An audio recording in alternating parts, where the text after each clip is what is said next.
말씀 제목 한번 따라하겠습니다. 시몬. 누가복음의 저자는 누가입니다. 누가라고 하는 사람이 썼다고 그래서 누가복음이라 이렇게 제목을 붙여놨는데, 누가는 의사입니다. 데올로라는 로마의 높은 지위를 갖고 있는 사람에게 예수님께서 행하시고 가르치신 것을 이렇게 조사해서 보고서 형식으로 글을 써서 보낸 누가복음. 데오빌로라고 하는 이름의 뜻은 하나님의 사랑을 받는 자란 뜻입니다. 데오빌로라고 하는 이 로마의 높은 지위를 갖고 있는 이 사람은 삭개오처럼 예수님이 누구신지를 알고 싶어 했습니다. 그래서 누가에게 복음서를 이렇게 기록하도록 부탁을 이렇게 했습니다. 그러므로 누가는 데오빌로에게 예수님이 행하시고 가르치시고 또 그의 택하신 사도들에게 성령으로 명하시고 승천하기까지의 말씀을 이렇게 정리해서 누가복음을 썼고, 이후에도 사도들의 행적을 이게 써서 보냈는데, 이것이 우리가 갖고 있는 사도행전입니다. 그래서 누가는 누가복음 그리고 사도행전 두 권의 성경책을 썼습니다. 누가복음 2장에는 누가가 예루살렘에서 아기 예수님을 알아보고 만났던 두 사람을 소개하고 있는데, 그 한 사람은 시몬이고 또 한 사람은 안나입니다. 오늘 이 시간은 누가가 소개하고 있는 이 시몬이라고 하는 사람을 생각하면서 은혜 받으려고 그러는데, 누가는 이 시몬을 소개하면서 이 시몬 성령에 대한 얘기를 이렇게 계속합니다. 시몬은 그 위에 성령이 계셨다. 시몬은 성령의 지시를 받았다. 시몬은 성령의 감동을 받았다. 이런 말씀을 합니다. 한마디로 시몬은 성령의 사람이다 라고 하는 뜻입니다. 누가는 시몬을 성령의 지시를 받을 줄 아는 사람, 성령의 인도를 받을 줄 아는 사람, 성령의 감동을 받을 줄 아는 사람이라고 소개하고 있습니다. 지금 우리가 살고 있는 시대는 성령이 아주 강력하게 역사하는 성령 시대입니다. 따라서 그 어떤 시대보다 성령에 관한 말씀을 많이 다루고 있는 그런 시대를 우리가 살고 있는데, 그런데 아쉬운 거는 사람들이 말로만 성령님이지 실제로 성령님에 대한 영적 유익을 별로 누리고 있지 않다는 겁니다. 오늘 성령이 강력히 역사하는 이런 시대에 성령의 바람 타고 역사하는 여러분들이 되시기를 주여 축원합니다. 우리가 어떻게 하면 성령의 도우심을 받고 살 수 있을까? 성령의 역사 가운데 살 수 있을까? 그 첫째는 성령 충만을 받는 겁니다. 사도행 1장에 예수님께서 성령의 충만을 받으라고 명령하고 있습니다. 성령을, 그런데 안 받는 사람들이 있어요. 성령님을 왜 안 받을까? 알고도 안 받고 모르고도 안 받고 그러더라고요. 저는 목회를 하면서 성령님을 왜 안 받는지에 대해서 저는 대단히 궁금합니다. 성령님은 누구나 다 받기를 사모해야 되고 성령님을 받으셔야 돼요. 제가 알고 있던 목사님 한 분 계신데, 아이가 어릴 때 저희 집에 오려면은 참 힘들게 와요. 기저귀 가방을 들고 분유를 또 거기다 넣고 젖병도 넣고 아이는 또 안고 그리고 전철 타고 버스 타고 그러면서 저한테 옵니다. 제가 하루는 만나가지고 차를 준 거라도 한 대 사가지고 타고 다니세요. 너무 좋아요. 너무 좋아. 뭐라고 하는지 아세요? 목사님, 전철 타고 버스 타고 너무 좋아요. 너무 좋아요. 그래가지고 제가 아니에요. 중고차라도 이게 하나 사가지고 타고 다니면 너무 좋아요. 그래서 어느 날 어떤 분이 프라이드 하나 중고차를 줬어요. 나보고 연수시켜달래. 그래서 김포에서 한 도밖에 이렇게 연수시켜줬는데, 그 다음에 잘 타고 다니더라고요. 그리고 나서 하는 말, 목사님, 너무 좋아. 그렇죠. 요즘같이 오늘같이 이렇게 추운 날은요, 그 차에다가 이렇게 다 싣고 또 뜨뜻하게 히터 틀으면은 얼마나 좋습니까? 찬바람 안 맞아도 되고. 성령님을 우리가 받으셔야 돼요. 성령님, 우리가 시대에 살고 있는데 성령을 이게 받지 못해서 성령의 혜택을 못 누리고 살고 있다 그러면 이것도 어쩌면 불행한 일이다 이렇게 생각을 합니다. 성령 우리가 받았다고 그러면 끝나는 거냐? 두 번째는 성령 충만을 날마다 구하셔야 돼요. 그래야 그 성령님의 도우심 가운데 우리가 살 수 있다는 겁니다. 오늘 우리가 아는 대로 성령님께서 이제 시몬에게 그 예수님 만날 거를 이렇게 이야기해 줬는데 정말 드라마틱하게 예수님을 만나는 이야기가 오늘 본문에 나옵니다. 성령님께서는 시몬에게 그렇게 얘기했어요. 내가 죽기 전에 메시아를 보게 될 거다. 근데 정말 만났습니다. 오늘 이 시간 우리 가운데 역사하시는 그 성령님을 통해서 시몬을 이렇게 설명할 때 잘 듣고 여러분도 시몬 같은 사람 되시기를 축원합니다. 시몬은 어떤 사람이냐? 첫째, 시몬은 의로운 사람이다. 따라 의로운 사람 시몬. 누가복음 2장 25절 예루살렘에 시몬이라는 사람이 있으니 이 사람은 의롭고 경건하여 이스라엘의 위로를 기다리는 자라. 성령이 그 위에 계시더라. 시몬이 의로운 사람이라고 했는데 시몬이 의롭다고 하는 얘기는 하나님을 잘 믿는 사람이다. 그런 뜻입니다. 창세기 15장에 하나님은 아브라함을 이끌어서 밖으로 이제 나아갔고 하늘의 별들을 한번 세워보라고 그랬어요. 그리고 또 다시 말씀하기를 하늘의 별과 같이 내 자손을 준다. 그리고 약속하셨습니다. 창세기 15장 3절 아브라함이 여호와를 믿으니 여호와께서 이를 그의 의로 여기셨다. 하나님께서 아브라함에게 하신 약속의 말씀을 아브라함이 믿으니까 하나님께서 그것을 의로 여기셨다라고 하는 말씀입니다. 반대로 우리가 하나님이 하신 말씀을 안 믿으면 그럼 어떻게 되는 건가? 그러면 이제 불의한 사람이 되는 겁니다. 노아가 살던 시대의 사람들은 하나님을 이렇게 믿지 않고 살았던 아주 악한 세대를 살았던 사람들입니다. 근데 그럼에도 불구하고 노아는 하나님을 믿고 의롭게 살았다라고 성경은 말씀하고 있습니다. 노아 시대의 사람들이 전부 악해가지고 전부 죄를 짓고 살고 있는데 노아 혼자만 의롭게 산다고 하는 거 얼마나 어려웠을까 그런 생각이 듭니다. 창세기 6장 8절 그나 노아는 여호와께 은혜를 입었더라. 우리는 하나님이 내게 주시는 은혜로 살아가야 될 줄 믿습니다. 우리는 노아처럼 하나님이 주시는 은혜로 살기 위해서 해야 될 일 한 가지는 뭐냐면 내 힘을 좀 빼는 거예요.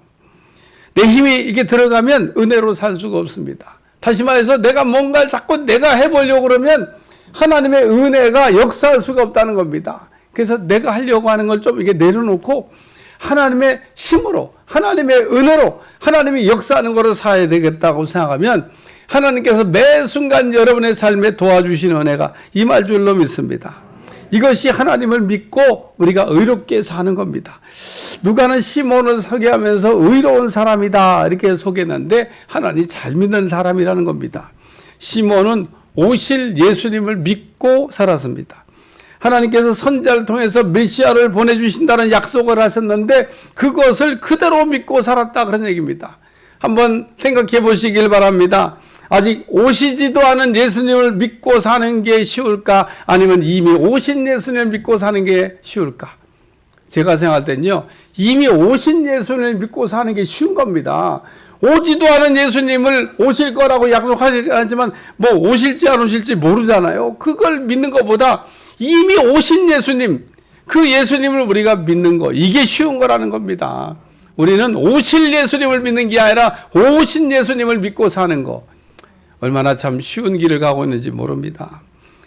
우리는 시몬보다 믿는 게 훨씬 더 쉬워졌다는 겁니다. 그러므로 우리는 시몬처럼 예수님을 믿고 하나님과 관계를 회복하고 의로운 사람, 의를 인정받는 사람 되시기를 주님으로 축원합니다. 우리의 문제는 그런데 시몬처럼 의롭지도 않으면서 의로운 척하고만 사는 분들이 있어요. 잘 믿지도 않으면서 잘 믿는 척하면서 사는 그런 사람이 있다 그런 얘기입니다. 히브리 11장 6절 믿음이 없이는 하나님을 기쁘시게 하지 못하나니 믿음이 없이는 하나님을 기쁘시게 하지 못하나니 하나님께 나아가는 자는 반드시 그가 계신 것과 또한 그가 자기를 찾는 자들에게 상 주시는 이심을 믿어야 할지니라. 창세기 4장에 보니까 가인과 아벨이 그 두 사람이 하나님께 제사를 드립니다. 그런데 하나님께서 가인의 제사는 안 받으시고 아벨의 제사는 받으셨는데 그 이유를 히브리서 기자는 이렇게 말씀하고 있습니다. 히브리 11장 4절 믿음으로 아벨은 가인보다 더 나은 제사를 하나님께 드림으로 의로운 자라 하시는 증거를 얻었으니 하나님이 그 예물에 대하여 증언하심이라. 그가 죽었으나 그 믿음으로써 지금도 말하느니라. 하나님께서 가인의 제사를 안 받은 이유가 믿음에 있다는 겁니다. 믿음이 빠져서 믿음이 없어서 안 받으셨다는 겁니다. 그렇기 때문에 우리가 하나님께 얼마나 드렸느냐 숫자가 중요한 게 아니고 믿음으로 드렸느냐 그게 중요하다는 겁니다. 오늘 마지막 주간 예배를 드리고 있는데 우리가 52주 예배 드린 거 다 드린 거 굉장히 훌륭한 거죠. 그런데 52주 믿음으로 드렸다는 겁니다. 하나님이 하나도 빠짐없이 다 연락하셔서 우리 삶에 갚아주실 줄로 믿습니다. 우리는 하나님께 드릴 때 믿음이 없이 드리면 하나님이 안 받으신다는 거예요. 그러면 누가가 말한 대로 시몬이 의로운 사람이라고 하는 거, 믿음으로 살았다고 하는 그런 뜻입니다.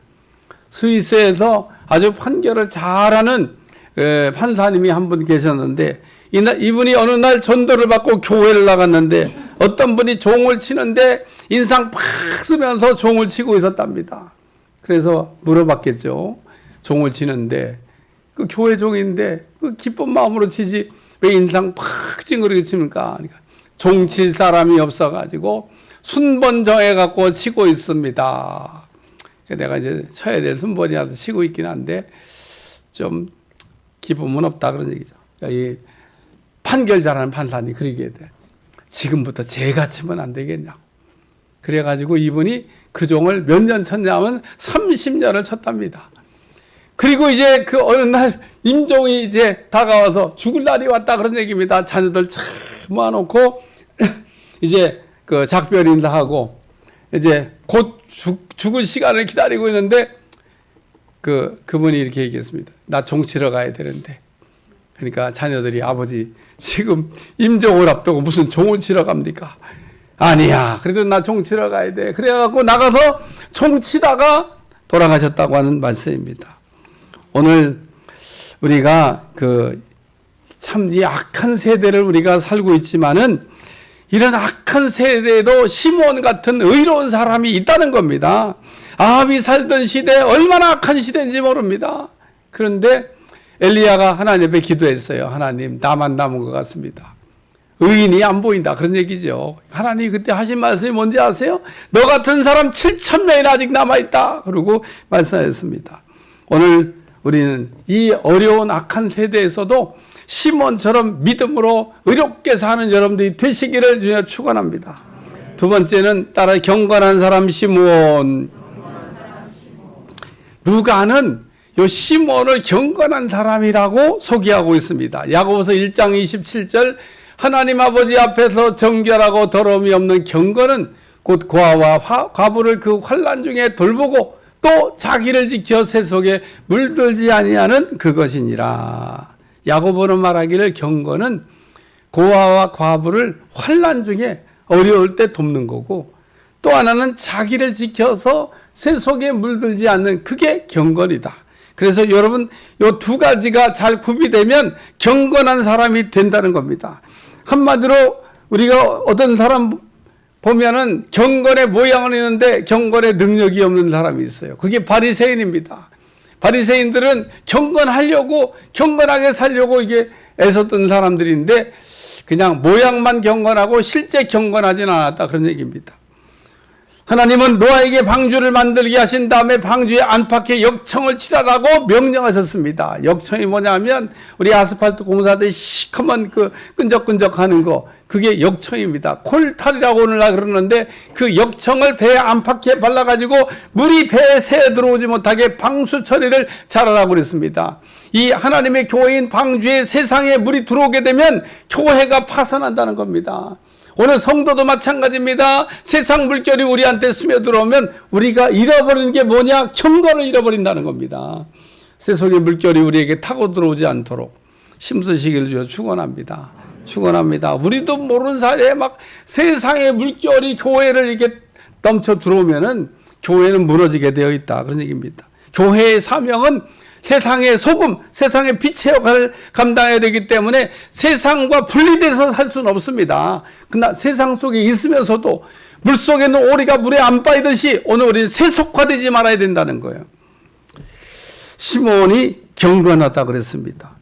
왜 우리가 시몬처럼 경건해야 됩니까? 경건이 곧 능력이기 때문에 그래요. 오늘 우리가 그 경건한 만큼 하나님의 능력이 쓸 수가 있습니다. 하나님께서 우리에게 능력을 주시지 않았기 때문에 우리가 무능력한 게 아니고 우리가 세속화됐기 때문에 경건은 있으나 경건의 능력을 쓸 수가 없다는 겁니다. 사도행전 3장 12절에 보면 베드로가 이것을 보고 백성이 말하되 이스라엘 사람들아 이 일을 왜 놀랍게 여기느냐? 우리 개인의 권능과 경건으로 이 사람을 걷게 한 것처럼 왜 우리를 주목하느냐? 사도행전 3장에 보면요, 베드로와 요한이 성전에 기도하러 들어가다가 나면서부터 안진뱅이가 미문에 앉아 있는 걸 봤습니다. 안진뱅이가 베드로와 요한에게 구걸했습니다. 좀 도와달라고 그런 거죠. 그러니까 베드로와 우리를 보라 그러면서 우리에게 은과 금은 없거니와 내게 있는 것으로 내게 주노니 곧 나사렛 예수의 이름을 주노니 그러고 딱 잡아가고 일으켰더니 발과 발목이 힘을 얻고 일어나서 뛰어들어가면서 성전에 들어가며 찬양을 했다 그런 얘기입니다.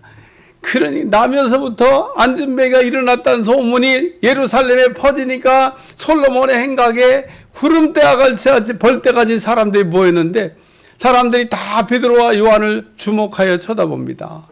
우와, 베드로와 요한이 고쳤다 그런 얘기죠. 베드로와 요한이 왜 우리를 쳐다보냐는 겁니다. 우리의 경건으로 이 사람을 낫게 한 게 아니고 이 사람이 오늘 난 거는 그 이름을 믿음으로 예수님의 이름이 이 사람을 낫게 했다는 겁니다. 그런데 여기서 우리가 한 가지 알아야 될 거는 예수님의 이름으로도 안진뱅이가 일어났지만 경건으로도 일으킬 수 있다는 겁니다. 오늘 경건이 곧 능력인 거 믿으시기 바래요. 왜 우리가 세속화되지 않고 경건을 유지해야 되냐? 경건한 삶을 살아야 되냐? 하나님의 능력을 쓰기 위해서 경건하려고 한 거고. 그래서 오늘 우리가 경건하면 경건의 능력이 뭐든지 할 수 있는 거 믿으시길 저 축원합니다. 요한복음 9장 31절 하나님이 죄인의 말은 듣지 아니하시고 경건하여 그의 뜻대로 행하는 자의 말은 들으시는 줄을 우리가 안다 그랬습니다. 시브리 5장 7절 그는 육체에 계실 때 자기 죽음에서 능히 구원하실 이에게 심한 통곡과 눈물과 간과 소원을 올리었고 그의 경건하심으로 말미암아 들으심을 응답을 얻었느니라. 다시 말해서 우리가 경건하면 하나님께 무엇을 구해도 얻을 수가 있다는 겁니다. 사도행전 10장에 이방인 고넬료가 경건했다고 그러는데 사도를 자기 집에 보내서 말씀 전해달라는 기도를 하고 있었습니다. 거의 불가능에 가까운 기도인데 하나님께서 응답하셔가지고 그 일을 이루셨지 않습니까? 디모데전서 4장 8절 육체의 연단은 약간의 유익이 있으나 경건은 범사에 유익하니 금생과 내생에 약속이 있느니라. 우리가 육체의 훈련은 약간 유익이 있지만은 경건은 범사에 유익하다. 경건하면 우리가 삶에 쓸 용도가 너무너무 많다는 겁니다. 따라서 오늘 우리는 시몬처럼 경건을 회복하는 여러분들이 되시기를 주님 축원합니다. 세 번째 말씀입니다. 따라서 기다리는 사람 시몬. 시몬은 이스라엘의 위로를 기다리는 사람이라고 성경이 말씀하고 있습니다. 누가복음 2장 25절 예루살렘에 시몬이라는 사람이 있으니 이 사람은 의롭고 경건하여 이스라엘의 위로를 기다리는 자라 성령이 그 위에 계시더라. 시몬은 이스라엘의 위로를 기다리고 있었다 그랬습니다. 이스라엘의 위로인 메시아가 오기를 간절히 기다리고 있었던 사람입니다. 또 하나님은 이렇게 이스라엘을 기다리는 시몬에게 성령을 보내서 내가 메시아를 보기 전에는 죽지 않을 거라고 하는 말씀도 들려주십니다. 그러니까 시몬은 메시아 오기를 간절히 기도하고 또 메시아 만날 것을 기대하고 살았을 것인데 한마디로 시므온은 소망 품고 사는 사람이다, 그런 얘기입니다. 그런데 시므온이 아무리 기다려도 메시아가 올 징조가 보이지를 않습니다. 이제 시므온이 기력이다 해서 곧 죽을 것 같은데도 메시아는 오지 않습니다. 그러나 오늘 그러던 어느 날 성령께서 갑자기 감동 주셔서 빨리 성전에 들어가라. 그래서 시므온이 성전에 들어갔더니 마침 예수님께서 나은 지 8일이 되어 성전에서 한련을 행하기에 나오는 것을 만나게 됐다, 그런 얘기입니다. 누가복음 2장 29절, 주제여 이제는 말씀하신 대로 종을 평안히 놓아 주시는도다. 우리는 성령께서 주시는 타이밍을 놓치지 않는 여러분들이 되시길 바랍니다. 성령께서 주시는 타이밍을 우리가 맞추면 우리 인생에 꼭 필요한 것을 얻게 되는 은혜가 임하게 될 줄로 믿습니다. 하나님 시므온에게 약속하시고 그 약속을 지키신 것처럼 하나님 우리에게 약속하는 걸 좋아하시고 하나님 우리에게 소망을 주시는 걸 좋아하시고 그 주신 소망을 이루어 주신다는 겁니다. 하나님 우리에게 주신 소망, 약속들이 그게 소망이라는 겁니다. 소망을 주셨으면 품고 계시면 반드시 이루어지는 날을 보게 될 줄로 믿습니다. 창세기 12장에 하나님께서 아브라함을 부르시네 아들을 준다 그랬는데 이게 하나님께서 아브라함에게 주신 소망이라는 겁니다. 오늘도 여러분 이름을 한번 잘 한번 생각해 보시기 바랍니다. 왜 이름을 생각해 보라고 하냐면요, 이름은 여러분이 지은 게 아닙니다. 누가 지은 거죠? 부모가 지어준 겁니다. 근데 그 이름 속에는 부모의 바램, 부모의 소망, 그게 거기에 고스란히 담겨 있다는 겁니다. 그래서 오늘 여러분의 이름을 한번 잘 생각해요. 내 부모가 왜 나한테 이렇게 이름을 줘줬을까? 내가 진 게 아니라니까요. 나의 부모가 지어준 거라니까요.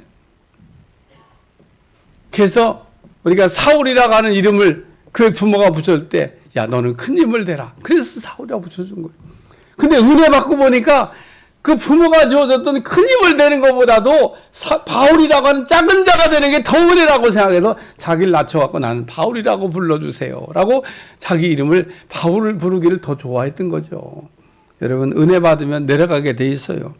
오늘 하나님께서 우리에게 주신 최고의 소망이 뭔지 아십니까? 사도행전 16장 31절, 이르되 주 예수를 믿으라 그리하면 너와 내 집이 구원함을 받으리라. 빌립보 간수가 내가 어떻게 해야 구원을 얻을 수 있냐고 물을 때 바울이 아주 간단하게 대답했던 구원에 관한 말씀입니다. 주 예수를 믿으라는 겁니다. 그리하면 너와 내 집이 구원함을 얻으리라. 이것보다 더 큰 소망이 없습니다. 예수님 믿으면 구원받는 거잖아요. 더 큰 소망이 어디 있습니까? 오늘 우리는 결론입니다. 시몬처럼 믿음으로 의로운 사람이 되어야 되겠고 믿음으로 의롭게 살아야 되겠고 또 시몬처럼 경건하여 경건의 능력을 맛보며 살아야 되겠고 또 시몬처럼 하나님이 내게 주신 소망을 우리가 품고 소망을 기다려서 그 소망을 얻는 사람이 되시기를 주님 축원합니다. 축원합니다. 기도하겠습니다. 하나님 오늘도 시몬 같은 은혜가 우리 가운데 부어지기를 원합니다. 주여 시몬 같은 은혜를 주시옵소서. 예수님의 이름으로 간절히 기도합나이다. 아멘.